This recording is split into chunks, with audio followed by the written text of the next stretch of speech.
que vous pouvez nous en dire un peu plus sur ces autres épisodes? Well, obviously, I'm not going to say very much about the other two because they haven't been on yet. Yes, I suppose this is the one where he contemplates the first of his three great enemies, love. Next week, in the Hounds of Baskerville, he encounters fear. And then I suppose in the last one, he encounters death and doubt. And Moriarty again. That never ends well. Oui, alors je ne vais pas vous en dire grand-chose puisque les deux autres n'ont pas encore été diffusés, mais effectivement, c'est dans ce premier épisode que Sherlock affronte son premier grand ennemi, c'est-à-dire l'amour, et ensuite, dans le prochain épisode, le chien des Baskerville, il affrontera un autre grand ennemi, la peur, et ensuite la mort, et également, bien sûr, Moriarty. Comment vous différenciez cette seconde saison face à la première? Il me semble simplement que les secondes saisons ont beaucoup plus porté sur le duo que forment Sherlock et Watson, alors que pour la première saison, c'était plus la découverte de Watson, du personnage de Sherlock.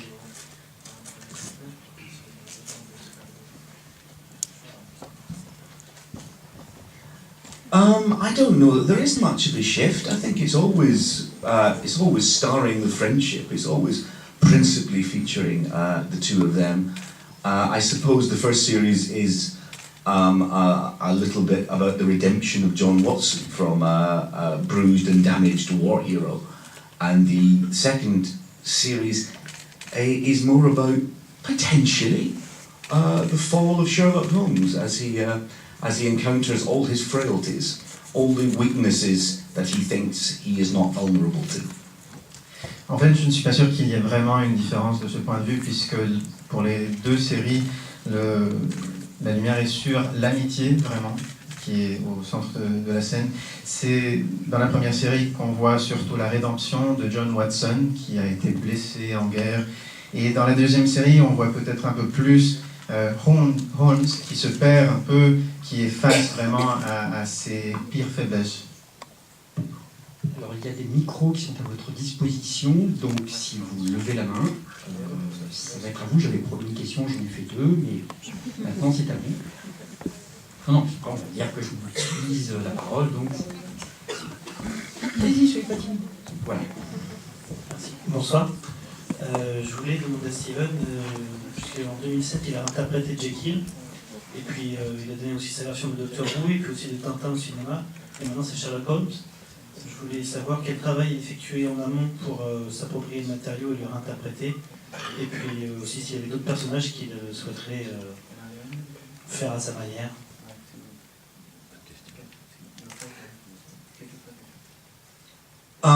To take those answers or take these questions in reverse order, no, there aren't any other characters, and also it was never really my plan to go around adapting all the greats, or ruining all the greats, as many would say. It was just that Jekyll came up as an opportunity, and I really liked it. Doctor Who came up, and I've always been a Doctor Who fan, and then Mark and I wanted to do Sherlock Holmes. It's not a plan. I'm not exhuming all of Britain's finest, and obviously Belgians. I don't exhume Belgians. Oui, donc en fait, non, pour répondre à la dernière question d'abord, non, il n'y avait absolument aucun autre personnage sur lequel j'aurais voulu travailler comme cela. D'ailleurs, ce n'est pas du tout quelque chose de planifié. Je n'avais pas prévu de travailler, d'adapter, voire de détruire ces histoires. Donc j'ai eu la chance d'abord de travailler sur Jekyll. Ensuite, j'ai toujours été un fan de Doctor Who. Et puis, avec Marc, nous avons eu l'opportunité de travailler donc, sur Sherlock Holmes, mais rien n'était prévu à l'avance. Et puis, bien sûr, je ne suis pas non plus l'incarnation de tout ce qui est de la littérature, de la grande littérature britannique ou belge non plus. Je n'ai pas mon côté belge. Bonsoir. Là. C'est sur la musique de Sherlock et de Doctor Who aussi. J'aimerais savoir si, en tant que scénariste, vous êtes impliqué dans la composition des musiques ou si c'est plutôt le rôle du réalisateur de l'épisode. Well, I think it's up to the composer. And in the case of Doctor Who and Sherlock, we've got Murray Gold for Doctor Who and David Arnold and Michael Price for Sherlock, and they're brilliant. I mean, they are properly world-class brilliant. And I'm going to be honest, I'm rubbish at music. I'm terrible at it. And so I don't get, I'm awestruck by what they do. And I clap along, but I wouldn't say that any of my musical insights have been powering their imaginations. The director is more involved than I am in the music, certainly. But, you know, with those guys I just mentioned, they don't need a lot of help, you know. My contribution, and indeed the director's contribution, is mostly giving them stuff to write to, I suppose. The occasional note we might get them. Et donc, en fait, je pense que la tâche revient plutôt aux compositeurs. Pour des séries comme Doctor Who et Sherlock, d'ailleurs, il y a un excellent duo, Murray Gold et David Arnold, qui sont absolument excellents, qui sont incroyables, et dont la musique est superbe. Moi, malheureusement, je suis nul en musique, et je suis constamment épaté par tout ce qu'ils font. Le metteur en scène peut effectivement donner des suggestions aux compositeurs, mais non, franchement, ces deux hommes sont absolument merveilleux à ce qu'ils font, et donc au mieux, le metteur en scène leur donne quelques petites suggestions, surtout le metteur en scène a la tâche, et nous avons la tâche de créer quelque chose, une tapisserie à laquelle ils peuvent ensuite rajouter leur musique. Est-ce que vous pourriez nous parler un peu plus de votre interprétation de James Moriarty en tant que personnage par rapport à l'interprétation que vous faites de Sherlock, et aussi de l'acteur qui l'interprète, Andrew Scott? The problem with Moriarty is that the original, whereas with Sherlock Holmes and Dr. Watson we start very close to the originals, we just updated them. The problem with Moriarty is that every single supervillain since Doyle wrote him is basically a rip-off of Moriarty. They all talk like him. They all have the same mannerisms as him. You read The Final Problem, it's practically Goldfinger. So there's no way of doing Moriarty now as he was then without him being a walking cliche, even though he's the original. Just like you could accuse Hamlet of being full of quotes. So we elected to go a very different, sort of psychotic, scary way. We came by Andrew because we knew we wanted someone to... Moriarty wasn't originally in The Great Game, only in the part of Gay Jim, the guy who comes round the lab, who turns out later to be Moriarty in disguise. We had to cast someone to play that part, who could then be Psycho Moriarty later. So we wrote an audition piece for Moriarty. Andrew Scott played it so brilliantly, we decided to write the audition piece into the actual film, and that became the swimming pool scene at the end of The Great Game, which wasn't originally there. En fait, le problème avec Moriarty, c'est que Moriarty est un personnage qui n'a jamais vraiment été changé, c'est vraiment un personnage original. Tandis que Holmes et Watson, nous avons commencé avec les idées d'Arthur Conan Doyle, mais nous les avons modifiées quand même un petit peu. Alors, le problème, c'est aussi que par rapport à Moriarty, tous les méchants des films, d'œuvres, sont des copies conformes, en pire, en plus faible, de Moriarty. Donc, on peut par exemple regarder les films de James Bond, où le méchant, Goldfinger, est effectivement une copie quasiment exacte de Moriarty. Donc, si on avait essayé de reproduire Moriarty tel que dans les œuvres de Conan Doyle, ça aurait été un cliché atroce. Donc, ça aurait été comme citer Hamlet par la bouche d'un autre personnage. Donc, on a voulu créer un autre Moriarty, plus psychopathe, et nous avons travaillé avec Andrew. Andrew, en fait, on l'a trouvé, et au départ, dans l'épisode Le Grand Jeu, il n'y avait pas de rôle de Moriarty. Moriarty n'était pas là. Par contre, il y avait bien un personnage dans l'œuvre qui s'appelait Gay Jim et qui avait simplement un passage au laboratoire. Et il fallait, et dans l'œuvre initiale, cela révélait que c'était, à vrai dire, Moriarty, mais on l'apprenait plus tard. Alors, il a fallu qu'on puisse construire cela, et c'est d'amener cela au rôle de Moriarty, psychopathe. Et comme Andrew Scott a joué de manière tellement parfaite le rôle quand il est venu, on a décidé d'incorporer son rôle, de lui donner un rôle plus important, et c'est là que nous avons eu la scène de la piscine à la fin du grand jeu qui n'existait pas à l'origine. J'avais une question. Donc Simon du forum BBC Sherlock France. On se demandait en fait si, à votre avis, qu'est-ce que Sherlock aurait pu offrir à John dans la scène de Noël?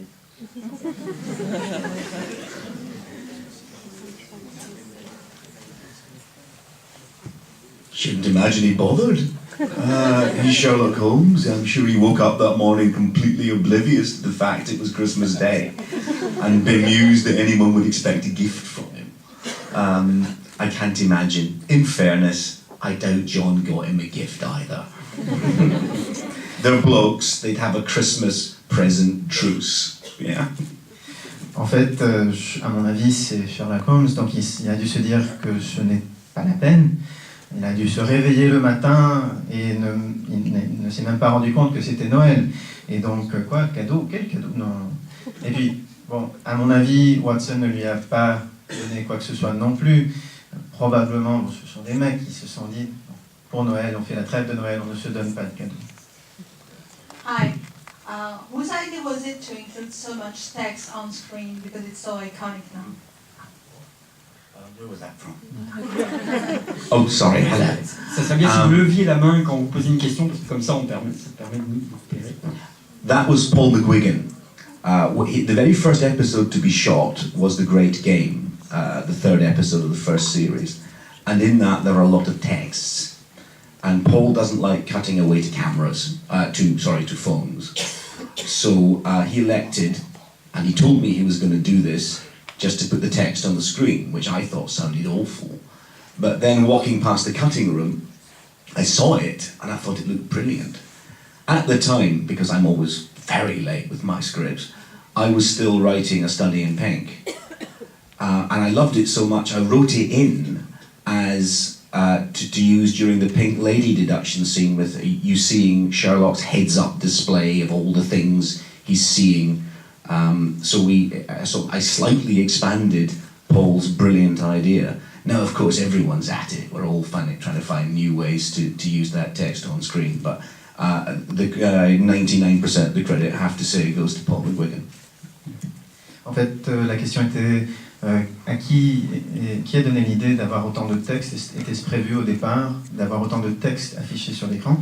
Et donc la réponse, c'est que c'était au fond l'idée de Paul McGuigan, qui donc en fait a vu que dans le script, dans le scénario du grand jeu, il y avait beaucoup de textes. Et il n'aime pas changer l'image pour montrer les textes. Donc il a proposé de mettre les textes à l'écran, de les afficher directement. Et au départ, ça m'a paru une idée un peu saugrenue, mais je suis passé par la salle de coupage. Et à un moment, j'ai vu l'effet et j'ai trouvé ça génial. Et comme j'ai tendance à écrire des scénarios assez tard, malheureusement, du coup, j'étais encore en train de travailler sur une étude en rose qui est la dernière, qui est le premier épisode de la première série, mais en fait, le dernier épisode a avoir été filmé. Et donc, on a vu ce que ça faisait. On avait par exemple les déductions, la période où, dans l'épisode où Holmes est en train de regarder la scène avec le corps habillé en rose. Et il est en train de déduire ce qui se passe et nous voyons la scène à travers ses yeux avec tous les textes. Mais à 99%, en fait, c'est vraiment Paul McGuigan qui a créé l'idée. Maintenant, nous sommes tous en train d'essayer de copier ça et de l'appliquer le plus possible. Bonsoir. Qu'est-ce que vous pensez du travail d'adaptation de Sherlock Holmes par Guy Ritchie? Merci d'avoir posé cette question. J'en ai une autre aussi, moi perso, un peu plus retors, mais je la préfère pour la fin. I really liked it. I did. I thought I'd hate it when I saw the trailer for the first one. I haven't seen the second one yet. I thought I would loathe it. I thought it'd be far too far from Sherlock Holmes for me. But when I saw the actual film, I really, really liked it. I think in terms of adapting Sherlock Holmes to be a Hollywood action blockbuster, that's the right way to do it. And by the way, I have no problem with someone doing that. I think that's good. I think you should be radical in your adaptations. All the faithful, reverent ones have been done. We've got them. I thought that was good, and I thought it expanded what Sherlock Holmes could do. The only reason I haven't seen the second one is I've had my head full of our series for quite a few months, and I thought I would just sit in the cinema with my arms folded saying, well, that's not what we did. But no, I liked them.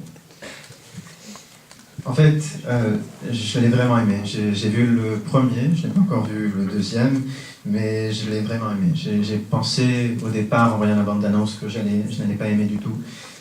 Mais en fait, que ça allait trop loin, que c'était trop éloigné de l'original. En fait, en regardant le premier film, j'ai trouvé ça vraiment très très bien. Et d'ailleurs, je pense que s'il fallait adapter Sherlock Holmes en film, en grand film d'action d'Hollywood, c'est vraiment comme ça qu'il faudrait le faire. Et d'ailleurs, je trouve que c'est très bien de faire des choses radicales, de s'éloigner, parce que toutes les versions qui sont conformes à l'original ont déjà été faites et refaites. Donc, comme ça, on peut élargir le champ un petit peu.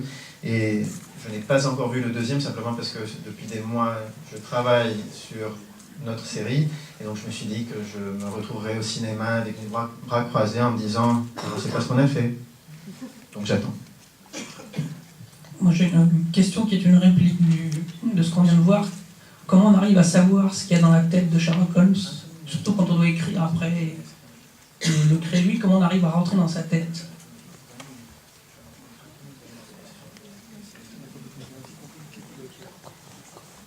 You can't, because it's just made up. I think the whole point about Sherlock is that you never quite know what's going on in his head. If you did, there would be no magic to the character. You know what's going on in John's head, everybody else's head, but he remains a few steps away. So, does he fall in love with Irene? We don't know. Sort of, I think, a bit. Likes her, fascinated by her, but we don't know. You never quite know. And if you ever did know, then it wouldn't work. All the original stories are told from the point of view of Dr. Watson, except 2 that are written by Sherlock Holmes, and those 2 don't work. You can't know. Sorry. À vrai dire, la réponse c'est qu'on ne peut pas savoir puisque c'est un personnage fictif. Et en fait, on ne sait jamais. C'est justement ça le charme de Sherlock Holmes, c'est sa magie, c'est qu'on ne peut pas se mettre à sa place.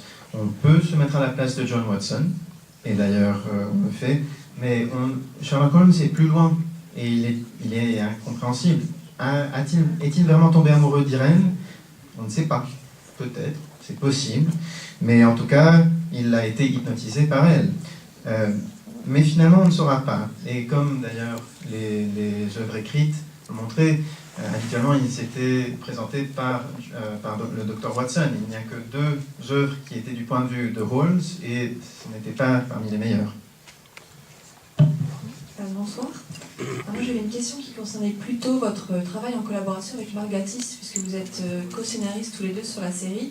Je voulais savoir un peu au niveau des échanges d'idées et de la collaboration, comment ça se passe.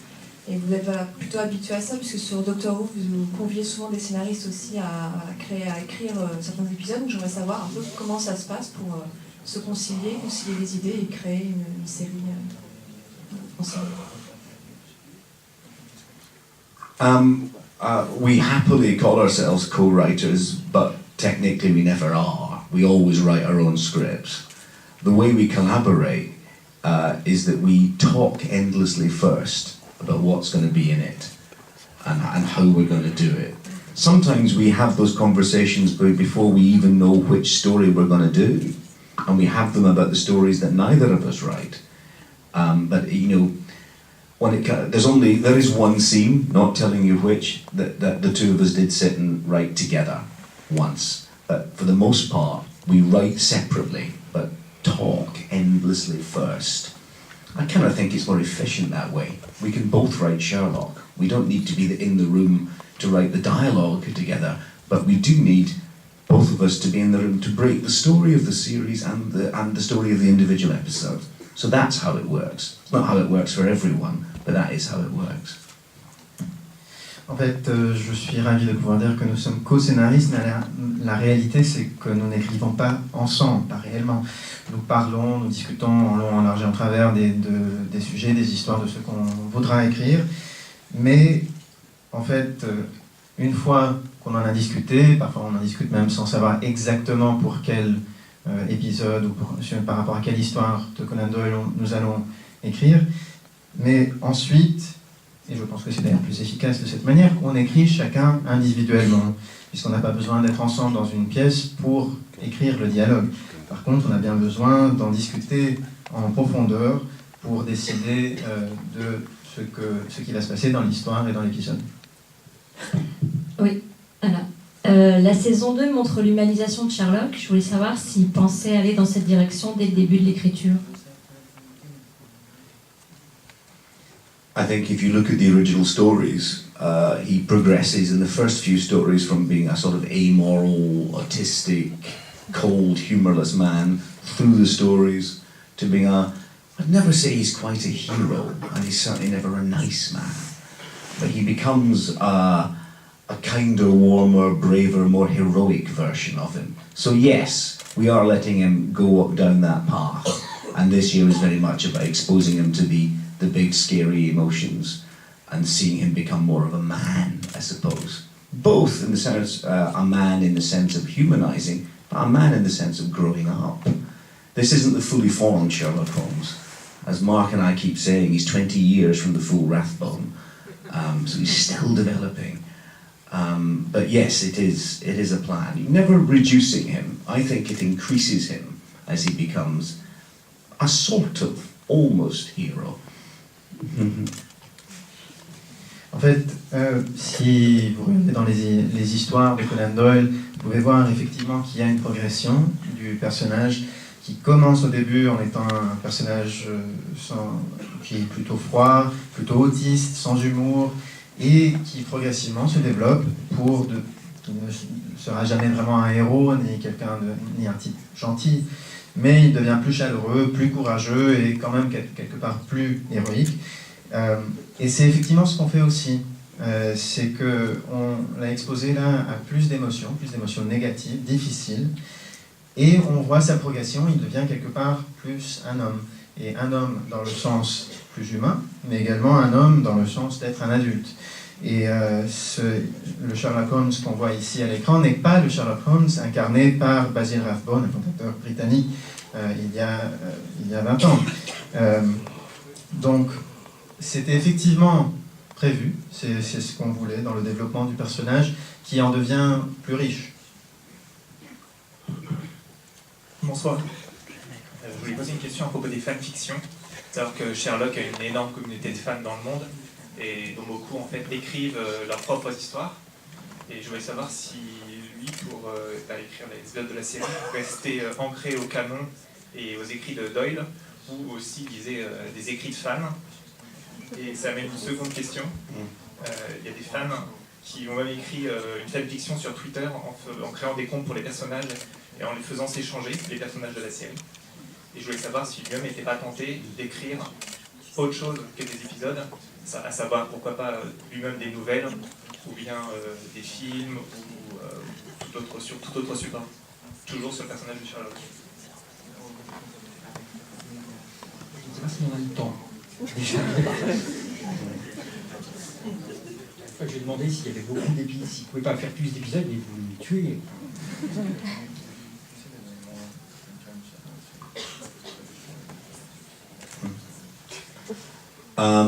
No, we don't believe in fan fiction. And I'd rather not get sued, so let's be very, very clear. No, we don't, so that's never going to be a source for us. we do like to be influenced not just by the original stories, but sometimes by the more revered film adaptations, like The Private Life of Sherlock Holmes and some of the old Universal movies that we're very, very fond of. As for moving sort of multimedia, it's not impossible. We have stuff on John's blog on the site. We have various other things, but and we did put up Irene's Twitter feed.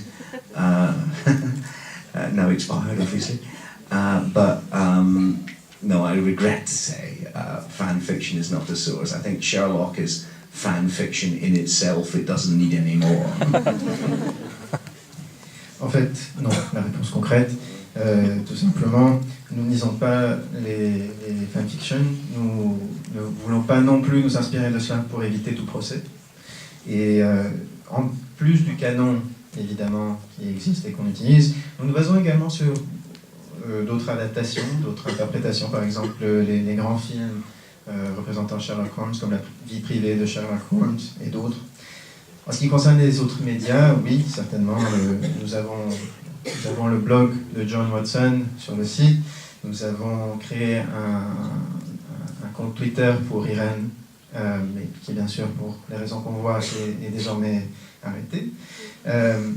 Et donc, malheureusement, on ne va pas se référer aux fanfictions. Cela dit, d'un certain point de vue, Sherlock est déjà une fanfiction. On va avoir encore le temps pour 2 questions. Moi, je me réserve pour la question vache à la fin. Bonjour. C'est ma question. Oui, bonjour, je suis Roland Timsit. Je suis le directeur artistique de la version française de Sherlock. Et je suis un très grand admirateur de votre travail. Et j'ai eu la chance d'ailleurs de faire la direction artistique de la version française de Jekyll. Et donc là, ça fait un mois que je suis immergé dans cette 2e saison de Sherlock, et vraiment c'est phénoménal. Je suis d'ailleurs venu avec les acteurs qui doublent Bénédicte et Martine. La première fois que j'ai reçu le premier film de Sherlock, quand j'ai vu... D'abord, c'était effectivement fascinant, mais un problème s'est posé à moi, c'est que quand j'ai vu le débit de parole de Bénédicte, je me suis dit, aïe aïe aïe, ça va pas être facile cette histoire. Mais je crois que nous avons essayé nous faisons un travail qui vous trahit le moins possible. Je voudrais savoir à ce propos, en ce qui concerne le débit de parole de Sherlock, est-ce que c'est quelque chose que vous avez écrit ou est-ce que c'est quelque chose que vous avez trouvé avec Bénédicte sur le tournage?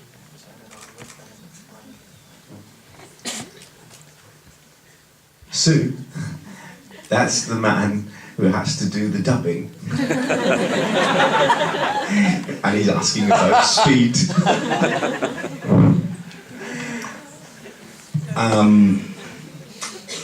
Well, sorry. Thank you. But no take back. Yeah, well, you don't want those long speeches, well, maybe you do, to take forever. You don't want him to seem smug or to be giving a lecture. You want him to toss it off like...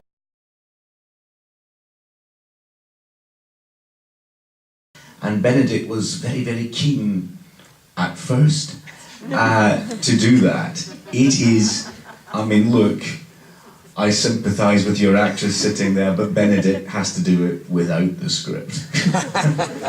And, you know, there have been times it's been hard, because nobody thinks as fast as Sherlock Holmes speaks. So, tough, carry on. But come on, the French speak like trains. Alors, Sue, déjà, donc c'est le monsieur qui gère le doublage et qui se plaint de la rapidité. Are you translating me into French for Sue? Yowza! Et donc, navré, mais on ne va pas le refaire. En fait, nous ne voulons pas, et vous non plus, enfin, peut-être que vous voudriez bien que les discours longs soient également lents, mais non, pour nous, ces discours ne doivent pas ressembler à des discours pompeux, enfin, ronflants. Donc, et en plus aussi, Bénédicte, Bénédicte doit le faire sans avoir le script devant lui. Donc, il doit le faire à sa façon. Et je comprends bien que ce soit difficile, mais bon, courage. Après tout, personne dans la réalité ne peut penser à la rapidité de Sherlock Holmes, ne peut parler à la même vitesse. Donc c'est évidemment difficile, mais cela dit, les Français parlent à une vitesse d'enfer, donc je ne vois pas le problème. No problem. Dernière question. Oui. Alors, par rapport en fait, aussi à la communauté de fans de Sherlock, j'aurais aimé savoir, puisqu'il y a un mouvement de fans qui crée des affiches avec marqué I Believe in Sherlock, s'il avait entendu parler de ce mouvement et ce qu'il en pensait. Sorry, I couldn't see who was talking there. Oh, beg your pardon. Yes, I'm aware of it. We've been sent the pictures. Yes, and that's thrilling. That's viral marketing that we don't have to do. So Brillo, I had no idea it would have that kind of impact. But I do wonder what people who've never seen Sherlock are making of it. You know, going so. Sherlock Holmes was real? Wow, that's big news. What about James Bond? Was he real? But, no, great, very exciting. And Moriarty was real as well. Il s'est représenté ce soir. Oui, donc en fait, oui, j'ai bien vu les affiches, nous avons pu en voir quelques-uns, et c'est génial de voir ces photos.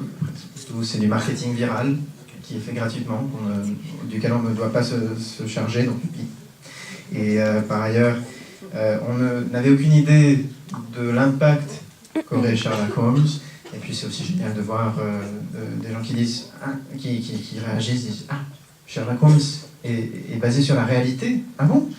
Et puis James Bond aussi, il est basé sur la réalité. Et puis Moriarty. Donc, oui. Bon, le temps passe et je vous avais promis une question.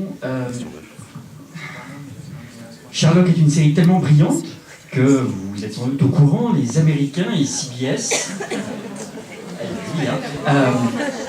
préparent un pilote d'une série qui s'appelle Elementary, qui est elle aussi une version contemporaine de Sherlock. Et aujourd'hui est tombé le nom de l'acteur qui interprétera le rôle de Sherlock, c'est Johnny Miller.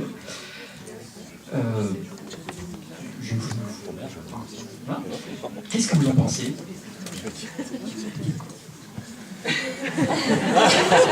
So, did you get the gist of that? No comment. What, do I say no comment? I don't know the question. The question was about the CBS version and what we think about it. Okay. But, is that all I say? Okay, no comment.